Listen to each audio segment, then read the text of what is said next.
Welcome. I'm Richmond Times-Dispatch Executive Editor Paige Mudd, and I'm joined today by Chief Meteorologist Sean Sublette and retired meteorologist Jim Duncan, who is with NBC 12 here in Richmond.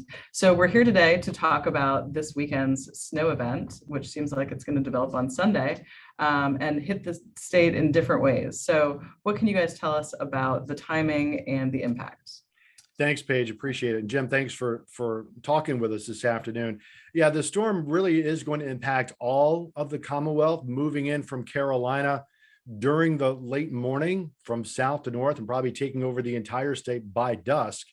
And as we think about areas in the western part of the Commonwealth towards Interstate 81, toward the Blue Ridge Parkway, I think those are the places that get the most snow. Those are the places that are staring at an 8, 10, maybe 12 inches of snow. But even those locations, let's say from Roanoke up through Rockbridge County, Lexington, going up to Stanton, Waynesboro, even there may be a little bit of ice to mix in. There we think it's more sleet. Then immediately east of the Blue Ridge Parkway, maybe more freezing rain. And to remind people, sleet is those little pellets of ice, whereas freezing rain is liquid, which freezes on contact with surfaces. And that's the kind of stuff that really weighs down trees and power lines. But man, it's going to be tough driving anywhere, westward from Interstate 95 on Sunday. Jim? Yeah, and Sean, I had a friend had something going on in Southwest Virginia Sunday, and they were going to travel Sunday back to this part of the state, and strongly encouraged that person that this probably was not a good idea. And so the timing, as Paige asked about, is going to be earlier in the day, and the snow is going to arrive much quicker over Southwest Virginia, Roanoke area, and Danville, all of those areas will see it, a couple hours at least before we will here in Central Virginia. So. For sure. How long do you expect this snowstorm, this snowfall to linger in the western part of the state? That's a little more interesting because in Richmond, things will shut down a little bit earlier than they will, ironically, in the western part of the state. I think toward the I-81 corridor, the snow will last a little bit longer into the evening. Then there will be a break. And oftentimes on the backside of a system like that, there'll be another little pulse of 1, 2, or maybe 3 hours worth of snow. But I think even in the western part of the Commonwealth, things are largely done all over, but the proverbial shouting, if you will, by daybreak on Monday.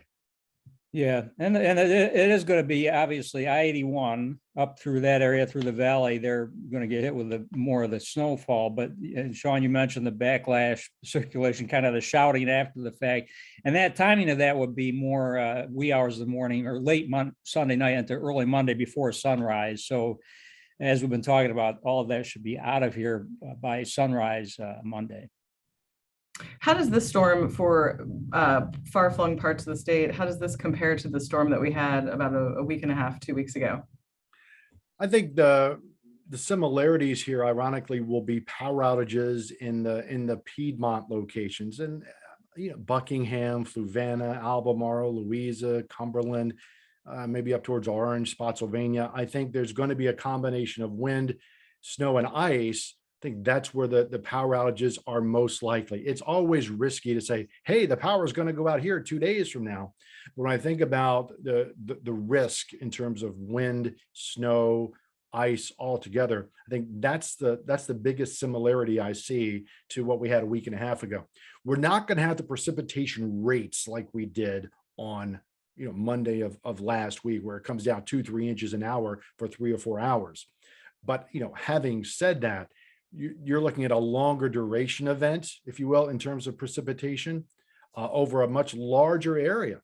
So I think there's a lot of risk of people getting stranded if they don't take precautions. And again, I would stress, if you don't have to go somewhere Sunday, don't go anywhere. I'm not saying hunker down in your cellar all day, but I mean, don't just be out wandering around or doing a big distance trip on Sunday if you can help it. Yeah, and there is that difference, like you mentioned, the time of the rate of the precipitation, especially snowfall, because it was a blinding snowfall on I-95, and we know what the rest is history. This will be timing's better on Sunday. Obviously, fewer people traveling up and down to work. So there are a few positive aspects, but the freezing rain and power outages aspects is a concern, I think, is same areas. mainly west of I-95, the greatest risk of that. Okay. Well, thanks to both of you, and we'll be watching it through the weekend. Thanks, Paige. Thanks. All right.